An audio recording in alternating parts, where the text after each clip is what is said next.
السلام علیکم ninth class, کیسے ہیں آپ لوگ؟ Hope so you will fine. جی، آپ کا مضمون ہے اردو۔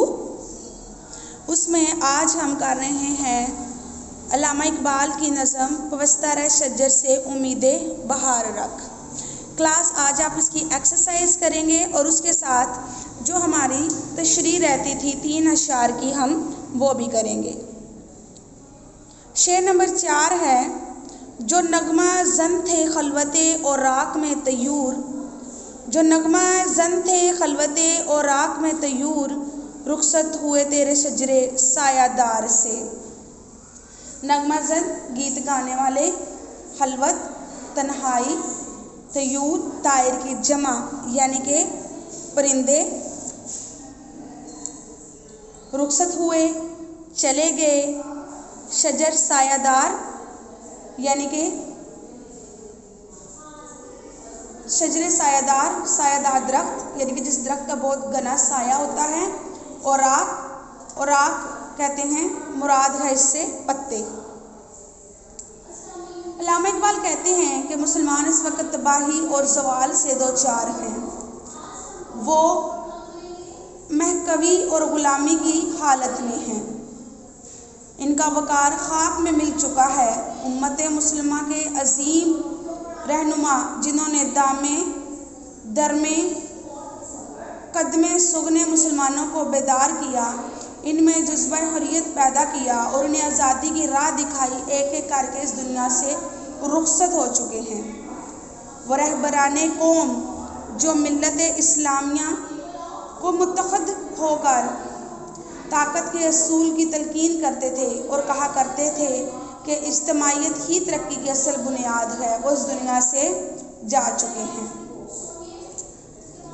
شاعر کا مقصد یہ ہے کہ مسلمان زوال پذیر ہو چکے ہیں، ان کی رہبری کرنے والے مخلص اور اہل دل لیڈر اس دنیا سے رخصت ہو چکے ہیں۔ اب بظاہر ان کی رہنمائی کرنے والے ہی نظر نہیں آ رہے۔ اہل دل موجود ہوں تو قوم کے سنورنے کی توقع ہوتی ہے۔ شاعر کہنا یہ چاہتا ہے کہ مسلمانوں کو خود ہی اس حقیقت سے آشنا ہونا پڑے گا اور اس نقطے کو سمجھنا پڑے گا کہ کامیابی کے لیے قوم میں اتحاد و اتفاق ضروری ہے۔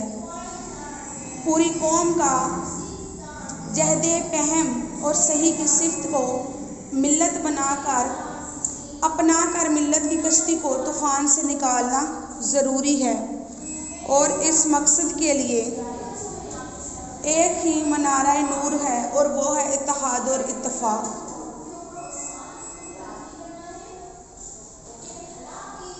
شعر نمبر 5 ہے: شاہ بریدہ سے سبق اندوز ہو کہ تو نا آشنا ہے قاعدہ روزگار سے۔ شاہ بریدہ کٹی ہوئی شاخ، سبق اندوز ہو سبق سیکھنا، نا آشنا یعنی کہ تیری کوئی واقف نہیں ہو تو قاعدہ روزگار زمانے کے طریقے سے۔ اقبال کہتے ہیں کہ اے مسلمان، تو کٹی ہوئی شاخ سے سبق حاصل کر۔ اگر تو واقعی عروج حاصل کرنا چاہتا ہے اپنے پہلے جیسا، تو تجھے اپنی ملت سے تعلقات استوار رکھنے چاہیے۔ ملت اسلامیہ کی قوت کا سرچشمہ ملی اتحاد ہے۔ اقبال نے اسی بنیادی حقیقت کو ذہن نشین کروانے کی کوشش کی ہے کہ اتحاد اور اجتماعیت ہی سے کامیابی ممکن ہے۔ اتحاد ایک ایسی طاقت ہے جس میں کامل طمانینت، غیر متزلزل ایمان اور جوش عمل مضمر ہے۔ ایک بڑا خوبصورت شعر ہے: بازو تیرا توحید کی قوت سے قوی ہے، اسلام تیرا دیس ہے تو مستوی ہے۔ اقبال کہتے ہیں کہ زمانے اور فطرت کا اصول یہ ہے کہ جو ٹہنی درخت سے ٹوٹ کر الگ ہو جائے وہ کبھی سرسبز اور شاداب نہیں ہو جاتی۔ تاریخ گواہ ہے کہ جب مسلمان متحد ہو کر میدان عمل میں آئے تو چند سالوں پر دنیا میں چھا گئے اور ان کی عظمت کا ڈنکا بجنے لگا، لیکن جب مسلمان باہمی نااتفاقی اور انتشار کا شکار ہو گئے تو وہ زوال اور پستی کے گڑھے میں جا گرے اور غیر قومیں ان پر غالب آ گئی۔ آج بھی دنیا میں مسلمانوں کے دوبارہ ابھرنے کا ایک ہی ذریعہ ہے کہ وہ باہم متحد ہو جائیں، باہمی اختلافات کو پس پشت ڈال دیں اور دشمنوں کے مقابلے میں سیسا پلائی ہوئی دیوار بن جائیں۔ اس نظم کا ہمارے پاس آخری شعر ہے: ملت کے ساتھ رابطہ استوار رکھ، پیوستہ رہ شجر سے امید بہار رکھ۔ ملت مسلم قوم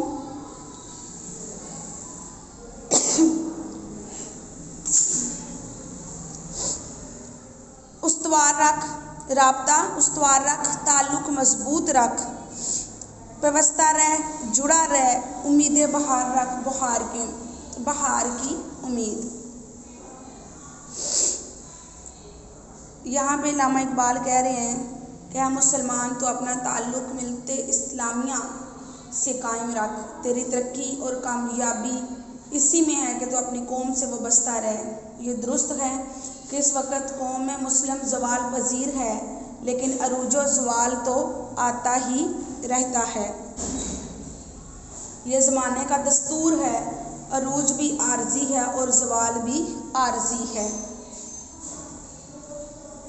اگر مسلمان اتحاد کا دامن تھامے رکھیں تو کوئی وجہ نہیں کہ ان کا زوال عروج میں بدل جائے، کیونکہ جب تک مسلم قوم میں اتفاق اور یکجہتی تھی تو وہ ساری دنیا پر چھا گئی تھی اور دوسری اقوام نے ان کے آگے گھٹنے ٹیک دیے تھے۔